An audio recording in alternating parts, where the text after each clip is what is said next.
қасиетіміз бен ұлттық құндылықтарымызды ұлықтап, ұлттық намысымызды оятқан, қазақты әлемге азаттық сүйгіш, рухы биік, намысы берік халық ретінде жариялаған тәуелсіздік күні құтты болсын.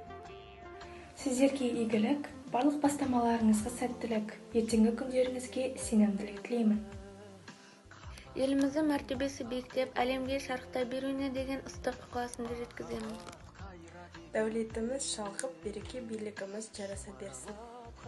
Еліміздің дәулеті, жеріміздің сәулеті жолындағы игілікті істеріңіз табысты болсын. Бостандық пен еркіндіктің бастауы болып табылатын осы салтанатты күні сізге игілік пен бақыт, бақ-дәулет, ырыс тілеймін. Ұрпақтарының ырысы ортаймасын, намысы тапталмасын деп көксеген ата-бабамыздың арманы орындалған осы шақта баршаңызға бақыт, байлық, береке тілеймін. Еліміздің мәртебесі биіктеп, әлемге шарықтай беруіне деген ыстық ықыласымды жеткіземін. Сіздерге игілік, барлық бастамаларда сәттілік, ертеңге сенімділік тілеймін.